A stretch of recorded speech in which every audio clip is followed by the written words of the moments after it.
إن الحمد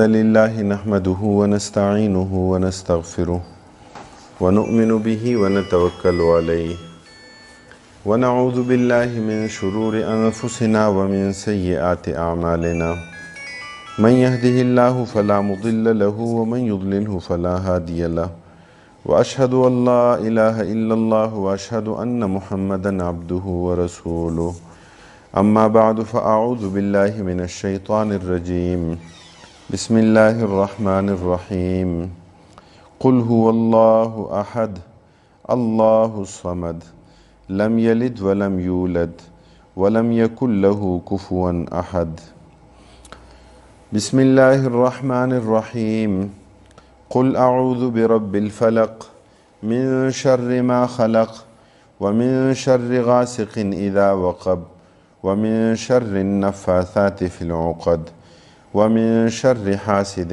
إذا حسد بسم الله الرحمن الرحيم قل أعوذ برب الناس ملك الناس إله الناس من شر الوسواس الخناس الذي يوسوس في صدور الناس من الجنة والناس صدق الله العلي العظيم وبلغنا رسوله النبي الكريم ونحن على ذلك لمن الشاهدين والشاكرين والحمد لله رب العالمين. انتہائی محترم خواتین اسلام، زما میاندو او خویاندو، مونږ د الله رب العالمین لاک لاک شکر ادا کوو چې الله رب العالمین مونږ ته د روژې په دې بابرکته میاشت کې د قرآن کریم د تلاوت، د قرآن کریم زده کولو، د قرآن کریم معنی او مفاهیمو نه خپل ځان خبرولو توفیق راکو، او په دې باندې چې د الله رب العالمین څومره شکر ادا کړی شي نو دا به کمی، ځکه چې مونږ دا عقیده لرو چې لا حول ولا قوة الا بالله، لا حول عن المعصیة ولا قوة على الطاعة الا بتوفیق الله. مونږ که د ګناه نه بچ کیږو نو دام د الله رب العالمین د تایید او د توفیق په نتیجه کې بچ کیږو، او مونږ که د نیکۍ یو کار کوو نو هغه هم د الله رب العالمین د تایید او د توفیق په نتیجه کې کوو. په یوه نیکۍ او په یو عمل کې زمونږ خپل ځاني څه کمال نشته، او چې کله ګناه نه ځان ساتو او ګناه نه اجتناب کوو نو په هغې کې هم زمونږ خپله څه کمال نشته، بلکې دا د الله رب العالمین توفیق دی او دا د الله رب العالمین تایید دی چې الله رب العالمین مونږ ته د دې خبرې توفیق راکو. نو په دې باندې د الله تعالی شکر ادا کول پکار دی.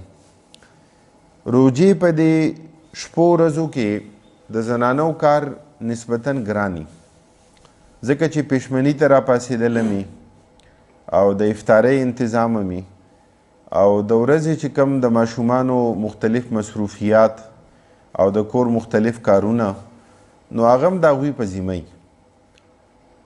خو الله رب العالمین به زنانو ته ډیر زیات اجر او ډیر زیات ثواب د دې په نتیجه کې ورکوي. او بیا چې کمی زنانه خپلو ټولو مصروفیاتو سره د خپل کور ټولو کارونو سره د پښمني او د افطارۍ اهتمام او انتظام سره سره چې کمې زنانه د قرآن کریم درس دپاره هم کینی او کوشش د دې خبرې کوي چې د قرآن کریم احکامو نه خپل ځان خبر کی، نو دا ډیره لویه د سعادت او ډیر اوچت مقام او د لوړې درجې خبره ده. او دا دعا پکار ده چې الله رب العالمین دې دا ټولې زنانه د دې مصداق وګرځوي.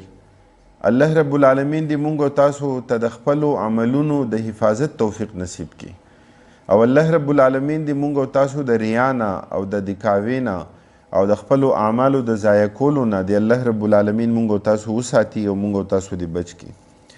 زه په دې موقع خپل رور محترم مولانا قاری حضرت حسین صاحب ته مبارکباد پیش کوم چې هغوی روژې په دې میاشت کې د قرآن کریم د درس اهتمام وکړو او ډیر بهترین او ډیر ښایسته انداز سره هغوی د قرآن کریم درس بیان کو او نن د دې اختتامی درس دی.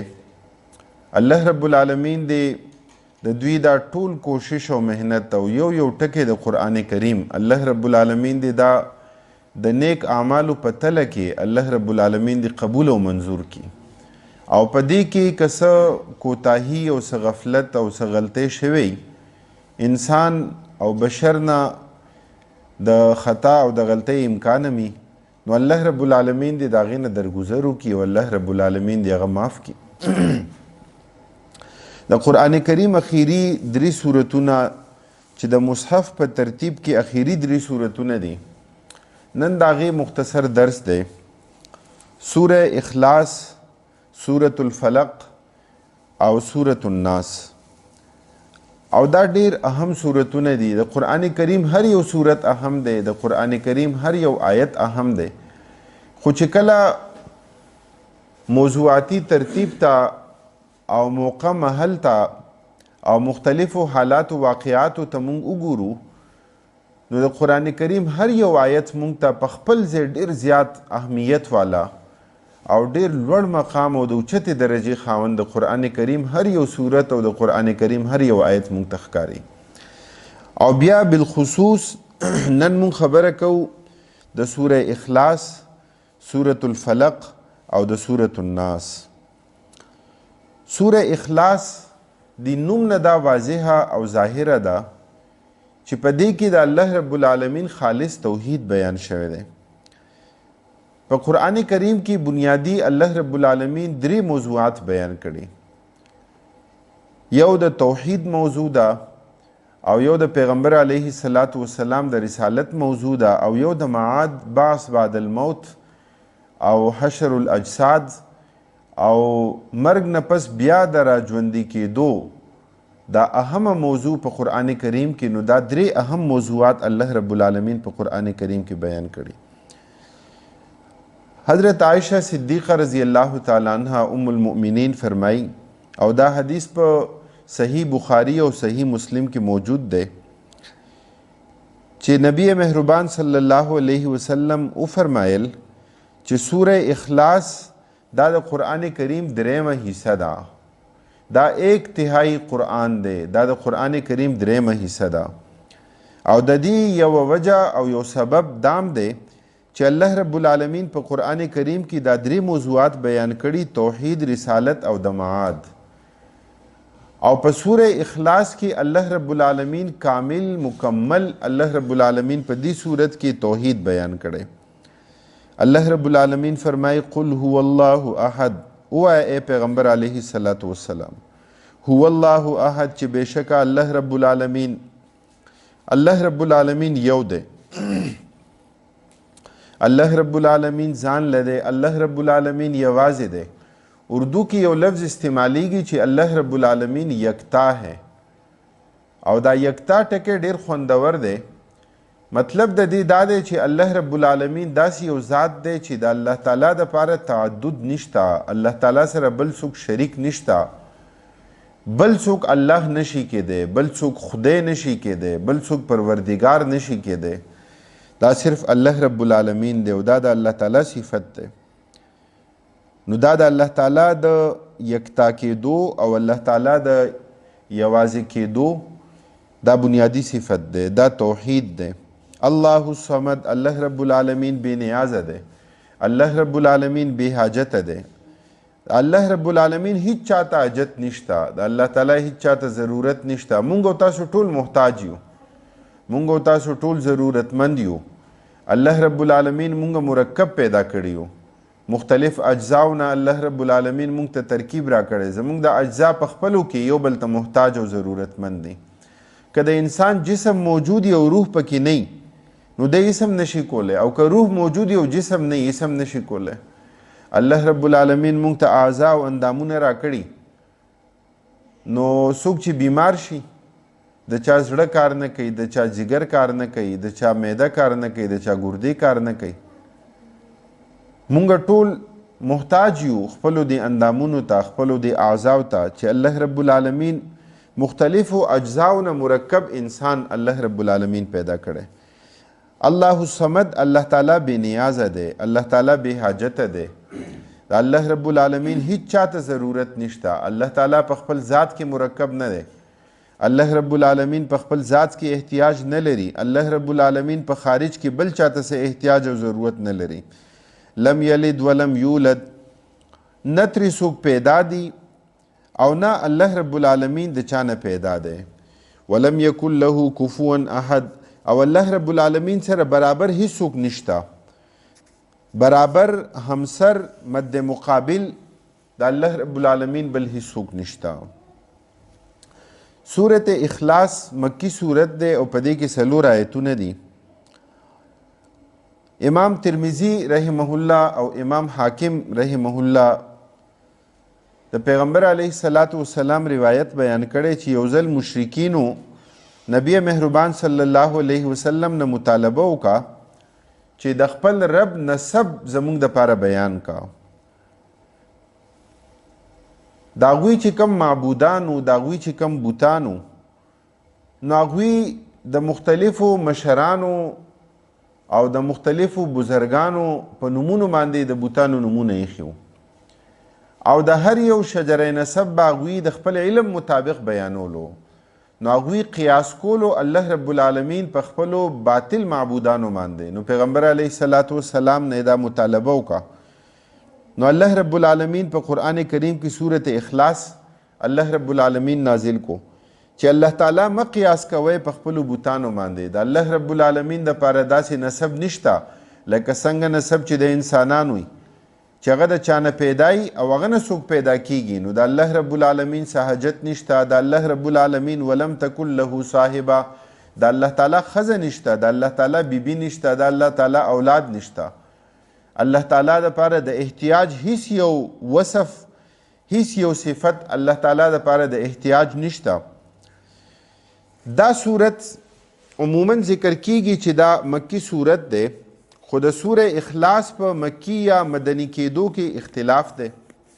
حضرت عبدالله بن مسعود رضی الله تعالی عنہ، حضرت حسن بصری، حضرت عطا، حضرت اکرمہ، حضرت جابر رضی الله تعالی عنہ دا فرمائی چې سوره اخلاص مکی صورت ده. او حضرت قتاده او حضرت ضحاک چې دا د قرآن کریم مفسرین دي، دوی دا فرمائی چې سوره اخلاص مدنی صورت ده.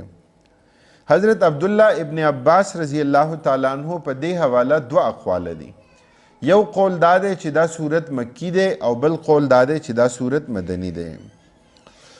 بعض روایاتو کې دا خبرم بیان شوی ده چې پیغمبر علیه الصلاۃ والسلام نه مشرکینو کفارو دا تپوس کړو چې مونږ ته دا خبره بیان کا چې الله رب العالمین د څه څیز نه جوړ دی، د کم یو دھات نه، د کم یو څیز نه الله رب العالمین جوړ شوی دی. معاذ الله، الله تعالی د سرو زرو نه جوړ دی او که الله تعالی د سپینو زرو نه جوړ دی. نو د دې په جواب کې الله رب العالمین دا صورت نازل کو چې تاسو الله تعالی په خپل ځان باندې مه قیاس کوئ. تاسو الله رب العالمین په خپلو بوتانو باندې مه قیاس کوئ چې تاسو بوتان جوړوئ نو هغه د پیتلو بوتانی، هغه د اوسپنې بوتانی، هغه د خاورو بوتانی، هغه د خټې بوتانی او هغه مختلف ګټې د هغې تراش خراش وکئ او هغې نه تاسو بوتان جوړ کئ او نور مختلف اجزا او مختلف څیزونه دي چې هغې نه تاسو بوتان جوړوئ. نو دا خو یو ډېر لوی کاروبار و چې د سرو زرو بوتان به هم جوړول او د سپینو زرو بوتان به هم جوړول، ځکه د خلکو شوق و، د خپل خلکو رغبت و. نو هغوی الله رب العالمین قیاس کولو په خپلو بوتانو باندې. نو الله تعالی د قرآن کریم په دې صورت کې خپل تعارف ذکر کو چې الله رب العالمین واحد دی، الله تعالی یکتا دی، الله تعالی ځان لده، د الله تعالی بل څوک شریک نشته، د الله رب العالمین بل څوک مد مقابل نشته، الله تعالی بے احتیاج دی، الله تعالی بے نیاز دی، الله رب العالمین د چانه پیدا نه دی او د الله رب العالمین نم څوک پیدا نه دی. د سوره اخلاص ډیر فضایل دي. حضرت انس رضی الله تعالی عنہ په یو روایت کې فرمای، حافظ عماد الدین ابن کثیر رحمه الله دا روایت په خپل تفسیر کې، په تفسیر ابن کثیر کې ذکر کړي چې یو ځل یو سړی پیغمبر علیه الصلاۃ والسلام په خدمت کې حاضر شو او هغه نبی مهربان صلی الله علیه وسلم ته ووی چې یا رسول الله صلی الله علیه وسلم زما دا صورت ډیر زیات خوښ دی، صورت اخلاص. سوره اخلاص سره مې ډیره زیاته مینه ده او دا صورت مې ډیر زیات خوښ دی. نو الله رب العالمین پیغمبر علیه الصلاۃ والسلام د دې په جواب کې ارشاد وفرمایل. پیغمبر علیه الصلاۃ والسلام فرمایي حبک ایاها ادخلک الجنه، چې دې صورت سره ستا دومره ډیره مینه ده نو دې مینې ته جنت کې داخل کې، د دې مینې په نتیجه کې به ته جنت ته داخلېږي. حضرت ابو هریره رضی الله تعالی عنہ په یو روایت کې فرمایي، امام ترمذی رحمه الله دا روایت ذکر کړي او امام مسلم رحمه الله په خپل صحیح مسلم کې ذکر کړي چې یو ځل پیغمبر علیه الصلاۃ والسلام صحابه ته وفرمایل چې تاسو راجمع شئ، زه تاسو ته د قرآن کریم دریمه حصہ 1/3 قرآن ثلث القرآن زه د هغې تلاوت کوم. نو چې کم صحابه کرام رضوان الله علیهم اجمعین موجود و هغوی راجمع شو. نو پیغمبر علیه الصلاۃ والسلام چې کله تشریف راوړو نو پیغمبر علیه الصلاۃ والسلام د سوره اخلاص تلاوت وکړو او دا خبره وفرمایله. دینه مخکې ما دا خبره ذکر کا د حضرت عایشه صدیقه رضی الله تعالی عنها ام المؤمنین په روایت چې پیغمبر علیه الصلاۃ والسلام فرمایي چې سوره اخلاص د قرآن کریم دریمه حصہ ده، دا 1/3 قرآن دی، دا ثلث القرآن دی. نبی مهربان صلی الله علیه وسلم فرمایي چې څوک سحر او ماښام 3 ځله د سوره اخلاص او د معوذتینو د قل اعوذ برب الفلق او قل اعوذ برب الناس د دې 3 سورتونو تلاوت چې څوک سحر او ماښام 3 ځله کوي نو فرمایي چې الله رب العالمین به هر مصیبت او هر تکلیف نه د ده دپاره کافي شي. الله رب العالمین به دنه هر بلا او هر مصیبت به الله تعالی لري کی.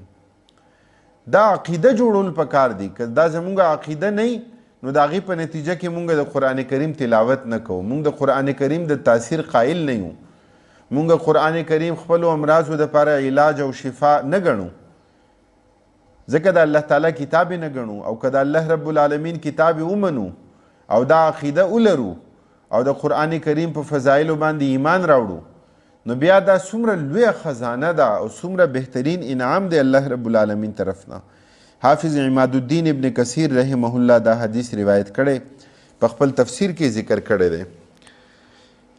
حضرت امام احمد بن حنبل رحمه الله په خپل کتاب کې مسند احمد کې چې د احادیثو ډیره لویه ذخیره ده، د حضرت عقبه بن عامر رضی الله تعالی عنہ یو روایت نقل کړی چې پیغمبر علیه الصلاۃ والسلام وفرمایل چې زه تاسو ته 3 داسې صورتونه خیم، 3 داسې صورتونو تعلیم در کوم چې هغه صورتونه په تورات کې راغلي، په انجیل کې راغلي، په زبور کې راغلي او په قرآن کریم کې نازل شوي دي.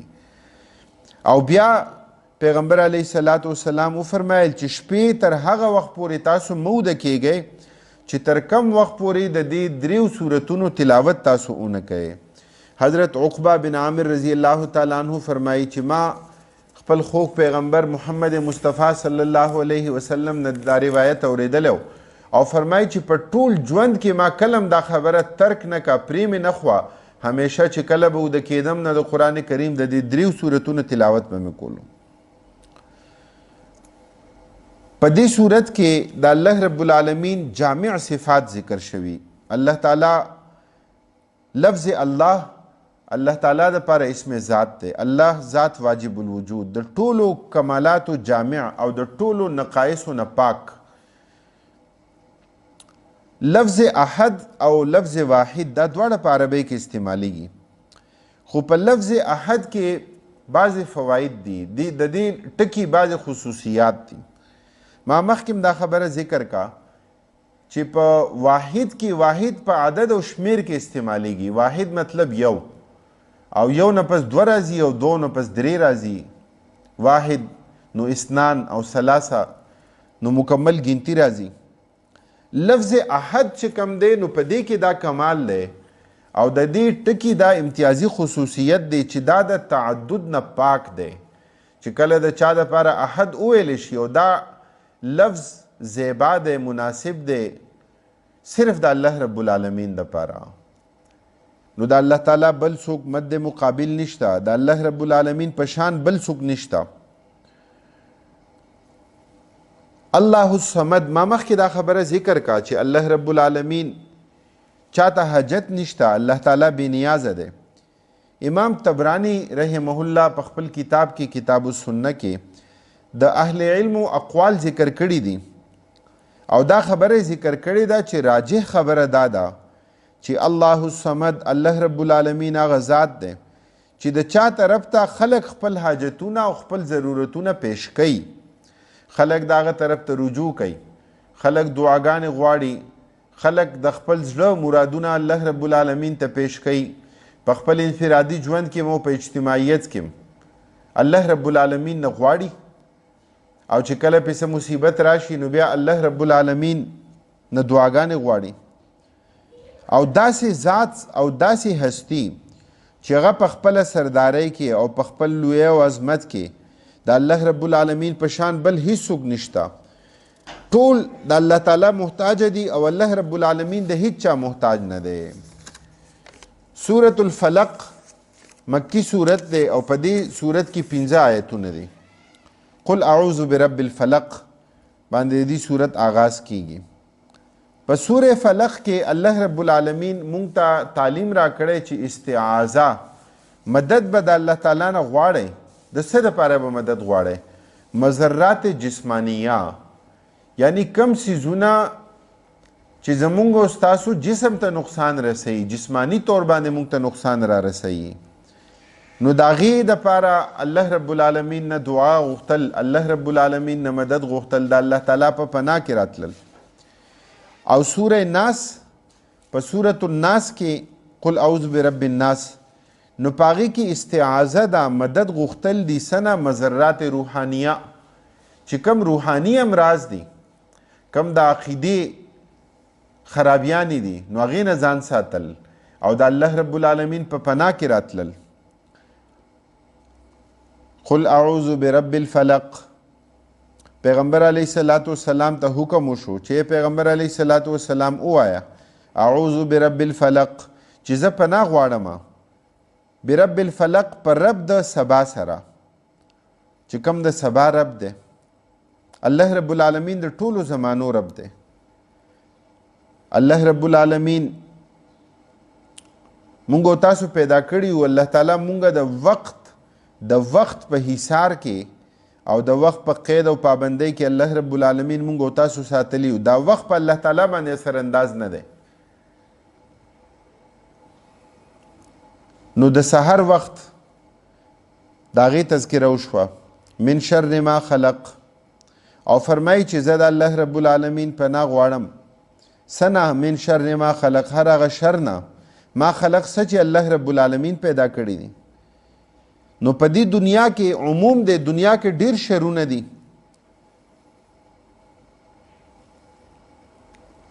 او څه شرور مخکې ذکر هم شو او څه دلته نه دي ذکر شوي. د قاتل د شر نه مونږ او تاسو د الله رب العالمین پناه غواړو، مونږ د الله رب العالمین پناه کې راتلل غواړو.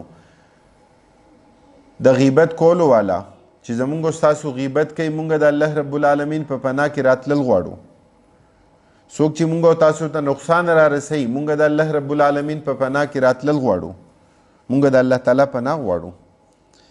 ومن شر غاسق اذا وقب، او شر د تیارې نه مونږ د الله رب العالمین پناه غواړو چې کله خوره شي، اذا وقب تکه توره تیاره شي.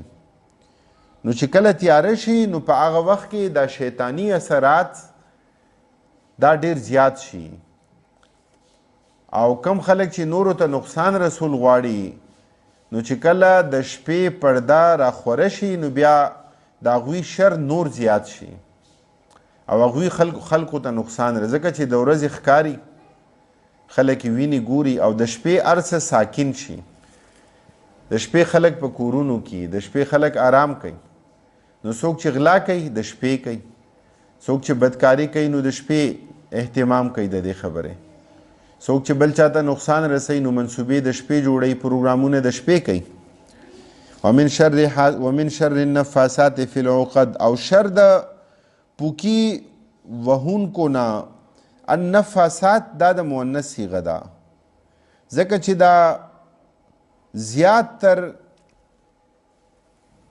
غلطو مقاصدو دپاره په چا باندې تعویزونه کول او جادو کول او مختلفی حیلې او مختلفی بهانې او مختلفی حربې اختیارول، نو دا عقیده ډیره زیاته راسخ وي د زنانو په نسبت د سړو، چې په زنانو کې دا مسله ډیره زیاته وي. زنانو کې مجموعي طور سره زه دا خبره کومه چې دا د زنانو مجموعي کیفیت دی چې هغوی توجه چې د هر کار طرف ته شي نو هغې طرف ته د هغوی توجه ډیره زیاته وي. که یو زنانه صحیح عقیدې باندې کاربند شي نو هغه ټول کور بدلولی شي، او که یو زنانه هغه په غلطه عقیده باندې کاربند شي او هغه د غلطی عقیدې اشاعت او ترویج کوي، نو مونږ لیدلی دی چې بیا زنانه مخکې روانې دربارونو ته او نارینه ورپسې روانې بازارونو ته چې ځي زنانه، نو دا ټول نظام د زنانو پر رحم و کرم باندې. او زمونږ دا اکثر د ودونو تقریبات او په هغې کې څومره رسومات چې نو د دې علمبردار زنانه سړو ته زیات تر دا څیزونه یاد هم نه، نو چې کومه ښه طریقه ده نو هغه رایج کول پکار دي، په هغې باندې عمل پکار دی، او چې کومه غلطه طریقه ده نو هغې نه ځان ساتل پکار دي، او هغې نه خپل اولاد او خپل کور خلک هغه ته ساتل پکار دي. ځکه زمونږ ستاسو دپاره معیار هغه د الله تعالی کتاب او د پیغمبر علیه الصلاة والسلام سیرت او سنت دی. نو نبی مهربان صلی الله علیه وسلم به ډېر زیات اهمیت ورکولو زنانو ته، او زنانو ته به ډېر ترغیب ورکولو، او زنانو د تعلیم دپاره بهترین انتظام کړی. نو دا د پیغمبر علیه الصلاة والسلام په تعلیماتو کې مونږ تاسو ته دا ښکاري. نو فرمایي ومن شر النفاسات فی العقد، او پوکی وهونکي په غوټو کې چې مختلفې غوټې تړلي او په هغې کې پوکې وي، او دا طریقه د دې خبرې ده په دې کې بیانېږي دا خبره چې کم په خلقو باندې غلط تعویزونه او غلطې ټونې او طریقې هغه اختیاریږي هغه کیږي، نو د هغې تذکره دلته د قرآن کریم په دې آیت کې الله رب العالمین کړی چې دا ډېر لوی شر دی او دا فساد دی. ومن شر حاسد اذا حسد، او زه پناه غواړم د الله رب العالمین شر د حاسد نه چې کله هغه حسد کوي. نو د حاسد شر دومره زیات دی چې د حاسد شر په مقابله کې که ته حاسد سره نیک سلوک کې او ښه تعلق او ښه برتاو ساتي نو د حاسد هغه حسد نورم زیاتیږي. دا ډېره ښه بیماري ده او دا زمونږ په اجتماعیت کې ډېره زیاته موجود ده. دا ډېره ښه بیماري ده. عموما زمونږ په معاشره کې خلک په حسد کې مبتلا وي، او ټولو کې ډومبۍ ګناه چې د هغې ګناه ارتکاب وشو نو هغه د حسد بیماری وه. چې کله الله رب العالمین حضرت آدم علیه السلام پیدا کو، او چې کله ابلیس ته حکم ورکو چې ته ټولو جناتو ته او فرشتو ته ټولو ته حکم وشو چې د آدم علیه السلام دپاره سجده وکړي، نو دا سجده د تعظیم وه. نو ابلیس انکار وکړو، کان من الجن ففسق عن امر ربی، الله رب العالمین فرمای، او انکار یې ولې وکړو؟ نو حسد یې وکړو، او دا یې ووی چې خلقتنی من نار وخلقته من طین، چې یا اله العالمین تا خو زه د اور نه پیدا کړم، او حضرت آدم علیه السلام دی خاورو نه پیدا کړی، خټې نه دی پیدا کړی دی. نو په خاوره کې خو عاجزي ده او انکساري ده، او په اور کې علو و برتري ده. اور خو بره خیجي، او اور خو ارسه سوځي او ختمي، او خاوره خو عجز چیز دی، خاوره خو خورشي په ځمکه. نو الله رب العالمین دلته د حاسد حسد بیان کړی. نو د حاسد علاج څه دی؟ د حاسد علاج دا دی چې د حاسد د حسد په مقابله کې به ته د الله رب العالمین نه دعا غواړې، د هغه دپاره به هم دعاګانې کوې او خپله د خپل ځان دپاره به هم دعاګانې کوې چې یا اله العالمین ما د حسد نه وساته. د دې بل صورت ترجمه هم ذکر کو، بیا د دې څه تفصیل او فضایل دي او شان نزول دی. سورة الناس مکی صورت دی. الله رب العالمین فرمای قل اعوذ برب الناس، ویا ای پیغمبر علیه الصلاة والسلام اعوذ برب الناس چې زه پناه غواړم پر رب د خلقو، ملک الناس چې هغه بادشاه دی د خلقو، اله الناس چې هغه حاجت روا دی او معبود دی د خلقو، من شر الوسواس الخناس. دا درې خو صفات د الله تعالی بیان شو. اوس مستعاذ منه څه دی؟ پناه د څه څیز نه غواړم؟ الله رب العالمین په پناه کې ولې راتلل غواړي؟ ځکه چې من شر الوسواس الخناس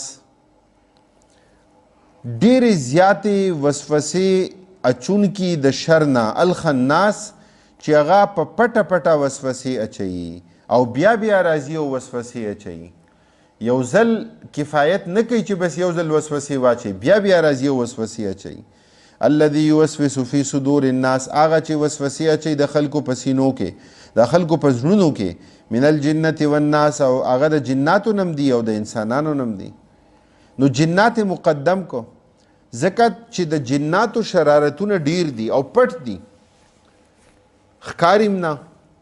نو د پیریانو شرارتونه ډیر هم دي او پټ هم دي، او د انسانانو شرارتونه لږ دي او ښکاره دي. او کله کله داسې هم کیږي چې د انسانانو شرارتونه ډیر زیات شي. لکه په روژه کې پیغمبر علیه الصلاة والسلام فرمایي چې الله رب العالمین سرکش شیاطین قید کی. نو مطلب غیر سرکش شیاطین نه قید کیږي په روژه کې. او بیا په انسانانو کې چې کم انسی شیطانان دی او کم زمونږ او ستاسو مزاج د ګناهونو عادت شي چې مونږ د الله تعالی نافرمانی او د الله تعالی معصیت کوو، نو بیا چې کم عمل د روژې نه علاوه نو ماغه برتاو او ماغه سلوک او ماغه عمل هغه په روژه کې می. سورة الفلق مدنی سورت ده. سورة الفلق او سورة الناس د دې شان نزول چې دی نو یو واقعه کې دا دواړه سورتونه نازل شوي. حافظ ابن قیم الجوزیه رحمه الله هغه د دواړو سورتونو تفسیر په یو ځای ذکر کړی دی. په دې سورتونو کې الله رب العالمین د جادو او د مختلفو عصیب او آفاتو تذکره کړې ده، جسمانی او روحانی. نو د هغې نه علاج دی په دې دو سورتونو کې. د احادیثو په ګڼو کتابونو کې او د سیرت په کتابونو کې دا واقعه ذکر شوې ده چې پیغمبر علیه الصلاة والسلام باندې جادو شو. پیغمبر علیه الصلاة والسلام باندې کله جادو شو او پیغمبر علیه الصلاة والسلام د جادو په اثر، جادو د اثر په وجه بیمار شو. جبرائیل امین تشریف راوړو او پیغمبر علیه الصلاة والسلام ته اطلاع ورکا چې په تاسو باندې جادو شوی دی او د پلانکی کوی کې دننه چې د څو غوټې تړلې شوي دي او چې کله هغه کولاو شي او په هغې باندې د دې صورت 11 دواړو صورتونو 11 آیتونه دي او 11 غوټې وي. نو چې کله هغه پرانستی شي نو بیا به ستاسو بیماری ختم شي. پیغمبر علیه الصلاة والسلام چې کله داسې وشوه نو پیغمبر علیه الصلاة والسلام هغه بیماری کیفیت ختم شو. ام المؤمنین حضرت عائشہ صدیقہ رضی اللہ تعالی عنہ روایت ده، فرمایي چې په خوب کې پیغمبر علیه الصلاة والسلام د فرشتو مکالمه او د فرشتو خبرې اترې هغه واورېدې. ځکه د پیغمبر خوب داسې چې د هغه سترګې اودي خو د هغه زړه بیداري. نو فرشتو په خپلو کې خبره کوله، یو بل ته وی چې پیغمبر علیه الصلاة والسلام باندې جادو شوی دی او د هغې اثر سو د نبوت په کار کې پیغمبر علیه الصلاة والسلام نه سستی او په هغې کې غفلت هغه کلم نه دی شوی. اثر د جادو صرف داو چې نبی کریم صلی الله علیه وسلم به کله د یو کار په باره کې وی چې دا کار ما کړی دی او هغه به نو کړی، یا به وی چې دا کار ما نه دی کړی او هغه به کړی، ایر به شوته. نو منصب نبوت چې کم دی نو په هغې باندې هیڅ قسمه اعتراض او هیڅ قسمه یو سوال په هغې باندې نه قایمیږي. نو دا جادو کړی چاو؟ لبید بن عاصم چې دا د یهودیانو حلیف او منافق او په یو ګمنځ کې یو تارې اووه ځایه غوټه کړی او په هره غوټه کې ستن چې دی هغه اچولې وه پکې او په هغې باندې څه ویلي و. دا د جادو اثر و. د یو کجورې په هغه غلاف کې چې په هغې کې د کجورې دا میوه پیدا کیږي نو په هغې کې دا ګمنځ او دا تار او دا ستنې نو دا یې په هغې کې ایښې وې او بیا په یو کوی کې یو کاڼي نه لاندې دا دفن کړی و. نو پیغمبر علیه الصلاة والسلام ته دا اطلاع وحی په ذریعه میلاو شوه، د فرشتو په ذریعه میلاو شوه، ځکه چې بعضې روایاتو کې د جبرائیل امین تذکره راغلی او په بعضې روایاتو کې د عام فرشتو ذکر راغلی. ام المؤمنین حضرت عائشہ صدیقه رضی الله تعالی عنها په باره کې راځي چې هغې پیغمبر علیه الصلاة والسلام نه تپوس وکړو چې یا رسول الله صلی الله علیه وسلم چا چې په تاسو باندې جادو کړی دی نو تاسو د هغه اعلان ولې نه کوئ، خلکو ته ولې نه وایئ چې د په ما باندې جادو کړی. نو پیغمبر علیه الصلاة والسلام وفرمایل چې الله رب العالمین ما ته شفا راکا او الله تعالی زه دې بیماری نه یا دی جادو دی اثر نه الله رب العالمین زه روغ کما، نو د خپل ذات انتقام او بدلا پیغمبر علیه الصلاة والسلام چانه نه واغستی. بعض صحابو تپوس هم وکړو چې یا رسول الله اجازت راکا نو مونږ به دا منافق چې کم دی دی به مونږ مړ کو او به وجنو. نو نبی کریم صلی الله علیه وسلم منع فرمایله او ما دا خبره ذکر کا چې کم تارو نو پاغي کې 11 غوټې وي او په هر غوټه کې یو ستن وا او دا په ګمز پورې دا تار تاو کړو او بیا په کوی کې د کجوري په غلاف کې د یو کاڼي نه لاندې ایښی نو 11 غوټې وي 11 ستنې وي او د دې دواړو صورتونو 11 آیتونه دي. نو یو آیت به ویل کېدو او یو غوټه به پرانستل کېده او د هغې په نتیجه کې چې کله 11 آیتونه ولوستې شو او 11 غوټې کولاو شوې نو پیغمبر علیه الصلاة والسلام طبیعت مبارک هغه مکمل آزاد شو. جادو نه متاثره کېدل دا د نبوت او د رسالت منافی خبره نه ده. پیغمبر علیه الصلاة والسلام د دې دواړو صورتونو معوذتینو فضیلت بیان کړی. پیغمبر علیه الصلاة والسلام به د دې دواړو صورتونو تلاوت کولو بیا به په خپل لاس باندې چوف کو او بیا به په خپل جسم باندې لاسونه خپل راخ کړل.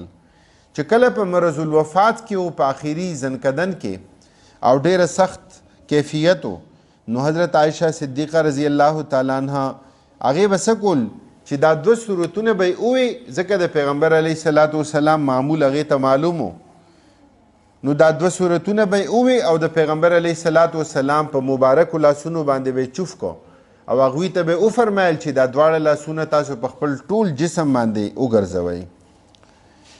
په دې صورت کې رب الفلق د الله تعالی صفت ذکر شوی.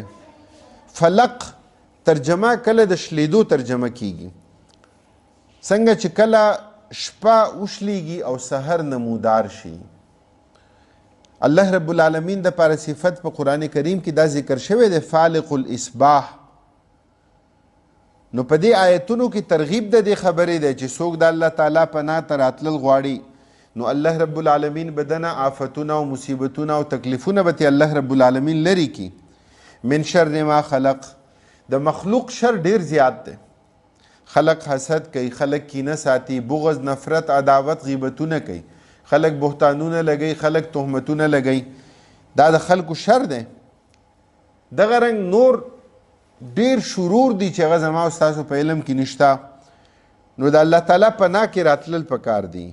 ومن شر غاسق اذا وقب او ما دا خبره ذکر کا چې د شپې شر چې کله هغه شپه راخوره شي ځکه د شپې د پیریانو او د شیاطینو غلبی نو د شپې شر او فساد نه پناه غوښتو حکم پیغمبر علیه الصلاة والسلام هدایت د قرآن کریم په دې آیتونو کې او په نورو غنو روایاتو کې مونږ تاسو ته معلومیږي. ومن شر النفاسات فی العقد او پوکی چې وخی په غوټو کې نو د هغې شر نه یا الہ العالمین مونږ وساتې. مونږ خبر نه یو که څوک په مونږ باندې جادو کي، مونږ خبر نه یو څوک په مونږ باندې که غلط تعویضونه وکړي. نو الله تعالی بارگاه ته راتلل پکار دی او الله رب العالمین نه پناه غستل پکار دی.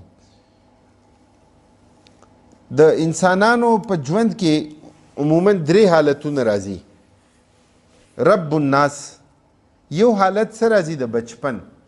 نو په وړوکوالي کې په بچپن کې څه کیږي چې هر یو کس محتاجي ضرورتمندي د چا دپاره؟ د رب دپاره. امام راغب اصفهانی رحمه الله فرمایي انشاء الشیء حالا فحالا الى حد التمام، چې یو مخلوق تدریجي مراحلو نه تیرول او بیا هغه تکمیل ته ورسول، نو دا د الله رب العالمین صفت دی. نو په وړوکوالي کې محتاج یو مونږ او تاسو ټول چاته؟ رب ته، خپل پالنهار ته. ملک الناس چې کله انسان لږ رالوی شي او ځوانۍ ته راشي نو بیا دیم په خپلو مټو باندې بیا لږ باور کوي چېرې زم تکړه یم او طاقتور یم. نو الله رب العالمین دا خبره دلته بیان کړې ده چې ګوره الله رب العالمین بادشاه دی، د خپل طاقت په غرور کې او په ګمنډ کې چېرته مبتلا نه شي. او فرمایي الٰه الناس چې کله د عمر تیریږي او چې کله د ځوانۍ نه بوډاوالي طرف ته راځي نو بیا د حاجتونه یې د ضرورتونه یې. نو الله رب العالمین الٰه الناس، الله رب العالمین حاجت روا دی د ټولو دپاره. من شر الوسواس الخناس، او اوس دلته مستعاذ منه تذکره ده. اول د الله تعالی صفات بیان شو، د چا شر نه پناه غواړئ؟ الوسواس الخناس، چې کوم بار بار وسوسې اچي او په زړونو کې او په سینو کې وسوسو اچي او بار بار راځي، خناس دی. من الجنة والناس، او دا وسوسې اچونکي دا پیریانو نم دی او دا انسانانو نم دی. نو په دې صورت باندې قرآن کریم دا ختم کیږي او د قرآن کریم اختتام کیږي. خو زمونږ طریقه عام طور سره د اهل علم دای چې کله د قرآن کریم اختتام کوي نو وسره فاتحې نه دوباره آغاز کوي او دا اعلان د دې خبرې چې داسې نه ده چې دا قرآن مونږ یو ځل ختم کو اوس به کال پس رالو، نه بلکې چې کله ختم شو دوباره مو شروع کو. بسم الله الرحمن الرحیم، الحمد لله رب العالمین، الرحمن الرحیم، مالک یوم الدین، ایاک نعبد و ایاک نستعین، اهدنا الصراط المستقیم صراط الذین انعمت علیہم غیر المغضوب علیہم ولا الضالین. په سورہ فاتحه کې او د قرآن کریم په اختتام کې یو مناسبت ده. هغه مناسبت څه دی؟ هغه د الله رب العالمین صفات دي چې په سورہ فلق کې، په سورہ اخلاص کې او په سورہ فاتحه او په سورہ ناس کې او په سورہ فاتحه کې الله رب العالمین خپل صفات بیان کړي. نو دا د الله تعالی صفات دي چې الله رب العالمین دا صفات بیان کړي دي. د الله تعالی صفاتو او د الله تعالی بڑائی او د الله تعالی عظمت په خپل زړه کې کینول پکار دي. ځکه چې کله مونږ د الله تعالی صفات په خپل زړه کې پیدا کو، په خپل زړه کې تازه کو، نو د هغې په نتیجه کې مونږ ته به عبادت خوند راکوي، د هغې په نتیجه کې مونږ ته به نیک اعمال خوند راکوي. الله رب العالمین دې مونږ تاسو ټولو ته د قرآن کریم د زده کړې او په قرآن کریم باندې د عمل کولو توفیق نصیب کی. الله تعالی دې موږ تاسو ټولو مینه محبت پیغمبر علیه الصلاۃ والسلام سره نصیب کی او د پیغمبر علیه الصلاۃ والسلام کامل اطاعت او کامل اتباع توفیق دی الله رب العالمین نصیب کی. څومره زنانو چې دلته قرآن کریم دا سماعت کړي، دا دوره اوریدلې که مکملی او که سلګی سکی ناستی، الله رب العالمین دې ټولو ته ډیر زیات اجر او ثواب ورکی. چا چې په دې کې محنت کړي، کوشش کړي، وسایل خرج کړي، الله رب العالمین دې ټولو ته ډیر زیات اجر او ډیر زیات ثواب ورکی. زه یو ځل بیا مولانا قاری حضرت حسین صاحب ته او د دې مدرسې انتظامیې ته مبارکباد پیش کوم او الله رب العالمین نه دا دعا کوم چې الله رب العالمین دې موږ تاسو ټولو ته قرآن کریم زده کړي او په قرآن کریم باندې د عمل کولو توفیق نصیب کی. واخر دعوانا ان الحمد لله رب العالمین.